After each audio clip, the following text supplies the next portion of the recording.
নবম শ্রেণীর শিক্ষার্থীরা, প্রকাশিত হয়েছে বার্ষিক পরীক্ষার শর্ট সিলেবাস। শর্ট সিলেবাসে কি পুরো বই থাকছে নাকি নির্দিষ্ট কিছু চ্যাপ্টার থাকছে? চ্যাপ্টারগুলো থেকে কোন ধরনের প্রশ্ন হবে, প্রশ্নের কাঠামো কি এবং সেগুলোর মান বন্টন কি, সব নিয়ে বিস্তারিত আলোচনা করব এই ভিডিওতে। এই বিষয়গুলো নিয়ে যাদের টেনশন হচ্ছে এবং যত কনফিউশন আছে সব কনফিউশন দূর করতে দেখতে থাকো পুরো ভিডিওটি। নবম শ্রেণীর ইতিহাস ও সামাজিক বিজ্ঞান বইটা অনেক বড়, তাই না? এত বড় বইয়ের কতটুকু পড়বো, পুরো তো শেষ করতে পারবো না, এরকম একটা আতঙ্ক সবার মধ্যে কাজ করছে। তাই তোমাদের জন্য একটা সুখবর হচ্ছে, পুরো বই পড়তে হচ্ছে না, পড়তে হচ্ছে শুধুমাত্র 5টা চ্যাপ্টার। সো এই 5টা চ্যাপ্টারের উপর ভিত্তি করে তোমাদের পরবর্তীতে যে পরীক্ষার ধাপগুলো রয়েছে সেই ধাপগুলোতে তোমরা যাবা। সো ফার্স্টে দেখো আমাদের মূল্যায়ন কাঠামোতে কিরকম হচ্ছে পার্সেন্টেজটা। এতদিন অনেকের মনেই কিন্তু একটা কনফিউশন ছিল, সারা বছর ধরে যা করলাম নতুন কারিকুলামের তা কি সবকিছু ব্যর্থ?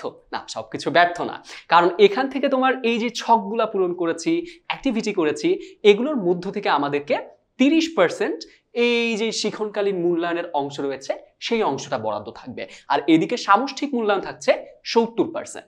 তার মানে বুঝতে পারছি আমরা, সামষ্টিক মূল্যায়ন মানে হচ্ছে এটা রিটেন এক্সাম, আর এইটা হচ্ছে আমাদের ক্লাস অ্যাক্টিভিটি, অর্থাৎ ক্লাসে তোমার টিচার তোমাকে কোন কোন আইটেমগুলা করতে দিতে পারে সেইগুলো নিয়ে আসছি একটু পরে। সো বেসিক্যালি আমরা বুঝতে পারলাম। এখন একটা কথা হচ্ছে, 70% পরীক্ষা তাহলে কি 70-এ হবে নাকি 100-তে হবে? উত্তরটা হচ্ছে পরীক্ষা দিবা 100-তে, এবং সেই 100 ইন ফিউচার পরবর্তীতে টিচার কনভার্ট করে 70-এ নিয়ে আসবে, এবং বাকি এই 30-এর সাথে 70 মিলে 100। সো আমাদের টার্গেট কত? 100-তে 100। এরপরে আসে 100-তে 100 পাওয়ার জন্য লিখিত পরীক্ষায় কি কি করতে হবে, কোন কোন আইটেম আসছে সেই আইটেমগুলো আমরা একবার দেখি। শুরুতে দেখি বহুনির্বাচনী প্রশ্ন এবং এক কথায় উত্তর।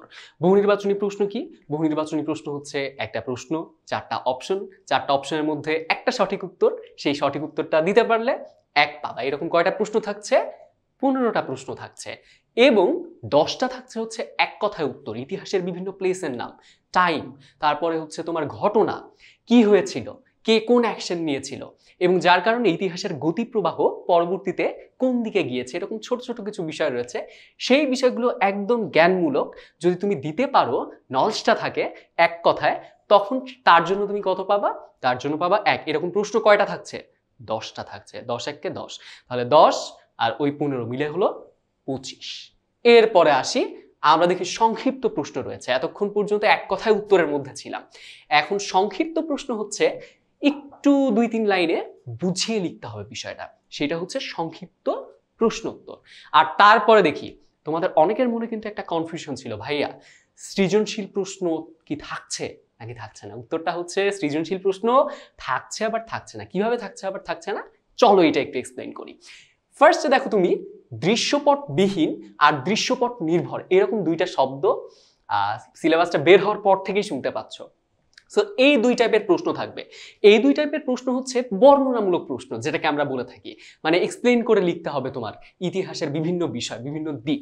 সেই প্রশ্নের প্রত্যেকটা প্যাটার্ন আসো আমরা একটা নমুনা প্রশ্নের মাধ্যমে দেখব একদম শেষে। তার আগে শিক্ষণকালীন মূল্যায়নের যে বিষয়টা রয়েছে সেটা একটু এক্সপ্লেইন করে আসি।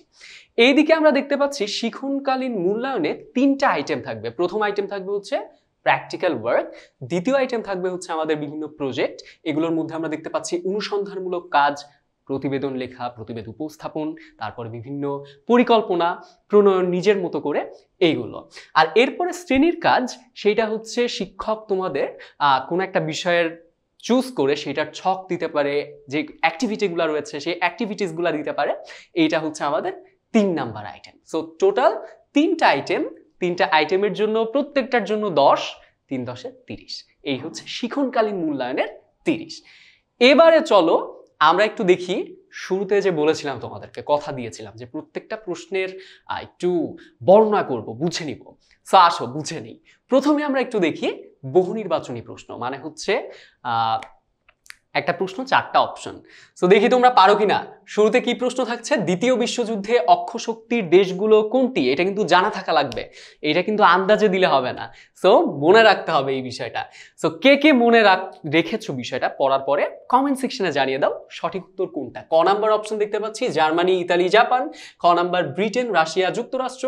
গ নাম্বার ফ্রান্স, চীন, ভারত। এবং ঘ নাম্বার পোল্যান্ড, ক্রোয়েশিয়া এবং সুইজারল্যান্ড। কারেক্ট অ্যান্সার কোনটা? নিচে কমেন্ট সেকশনে দিয়ে দাও। এইরকম থাকছে হচ্ছে 15টা প্রশ্ন, প্রত্যেকটা প্রশ্নের মান হচ্ছে কত? 1, যদি সঠিক উত্তরটা চুজ করতে পারো।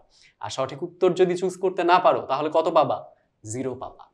এরপরে দেখি 10 যেই নাম্বারটা রয়েছে, 10 নাম্বারের 10টা প্রশ্ন থাকবে। প্রশ্নগুলো কিরকম হবে? প্রথম বিশ্বযুদ্ধ কত সালে শুরু হয়েছিল? কত সালে শুরু হয়েছিল? কমেন্ট সেকশনে একটু জানায় দাও দেখি। এই উত্তরটা তুমি যদি করতে পারো একদম ঠিক মতো অ্যাকুরেটলি, তখন তুমি সেই প্রত্যেকটার জন্য কত পাবা? 1 করে পাবা, 10টার জন্য 10 করে পাবা। এইটা হচ্ছে আমাদের গেল এমসিকিউ এবং এক কথায় প্রশ্ন উত্তর 10 আর 15 মিলে 25। এরপরে আসি সংক্ষিপ্ত প্রশ্ন, যেটা হচ্ছে আমাদেরকে একটু 2-3 লাইনে বর্ণনা করে লিখতে হবে। এইটার একটা এক্সাম্পল আমরা যদি দেখি, 1 নম্বর এক্সাম্পল, সমাজবিজ্ঞানী ম্যাক্স ওয়েবার এর সামাজিক অসমতার 2টি কারণ লেখো। দেখো একটু এক্সপ্লেনাটরি, তাই না? আমাদের এইটার জন্য বইয়ের বিভিন্ন বিষয় ভালো মতো পড়তে হবে। এরপরে দেখি আমাদের হচ্ছে রচনামূলক প্রশ্ন। রচনামূলক প্রশ্নের মধ্যে 2টা টাইপ রয়েছে। আপনারা অনেকেই প্রেক্ষাপট নির্ভর বা দৃশ্যকল্প নির্ভর। এখন কথা হচ্ছে দৃশ্যকল্প নির্ভর কি, আর তার আগেরটা যেটা দেখলাম দৃশ্যকল্প বা প্রেক্ষাপট বিহীন কি। বিহীন মানে হচ্ছে নাই। এখন কথা হচ্ছে দৃশ্যকল্পটা কি। দৃশ্যকল্প মানে হচ্ছে সিনারিও। আপনারা সৃজনশীল বলেছিলাম যে থাকছে আবার থাকছে না। এইখানে থাকছে না, যে প্রেক্ষাপট বিহীন কিছু বর্ণনামূলক তোমাদেরকে লিখতে হচ্ছে।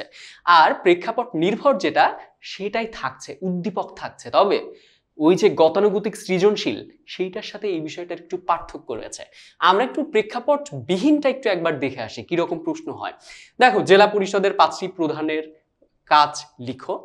তিতুমিরের বাঁশের কেল্লা সাধারণ মানুষকে ইংরেজ শাসক গোষ্ঠীর বিরুদ্ধে কিভাবে সাহায্য জুগিয়েছিল, বর্ণনা দাও। এটা হচ্ছে বর্ণনামূলক প্রশ্ন। আবার প্রেক্ষাপট নির্ভর যেটা, এটা সৃজনশীলের মতো না। এটা একটা প্রেক্ষাপট থাকবে, প্রেক্ষাপটের উপর ভিত্তি করে বর্ণনামূলক প্রশ্ন। সৃজনশীল প্রশ্নে 4টা থাকতো, ক খ গ ঘ, কিন্তু এখন ঘ আর গ নাই, 2টা আছে। কোন 2টা? ক আর খ। ক এর জন্য মান হচ্ছে 3, খ এর জন্য মান হচ্ছে 5। 5 আর 3 কত? 8।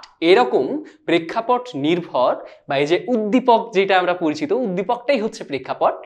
এই উদ্দীপক নির্ভর আমাদের থাকছে কতগুলা? 5টা। টোটাল 5টা প্রশ্ন, 5 8টা 40। টোটাল আমাদের যেই 100 নম্বর।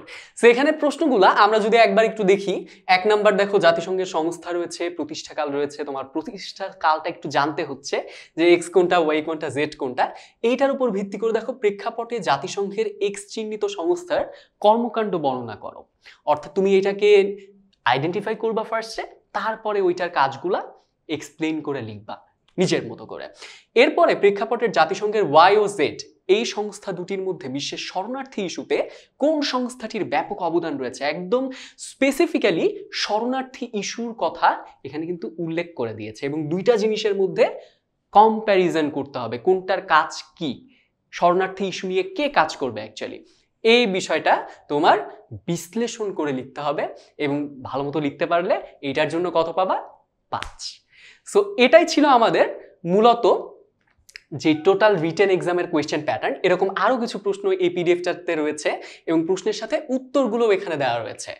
যে পিডিএফটা এতক্ষণ পর্যন্ত আমরা দেখলাম, একদম বিস্তারিত নির্দেশনা এবং প্রশ্ন বন্টন, প্রশ্নের নমুনা সহ সেই পিডিএফটা পেতে, এবং একই সাথে এই পিডিএফ এর মতো এই নমুনা প্রশ্নের মতো আরো অনেক নমুনা প্রশ্নে নিজের প্রস্তুতিকে শতভাগ ঝালিয়ে নিতে এখনই ক্লিক করো কমেন্টে দেওয়া লিঙ্কটিতে।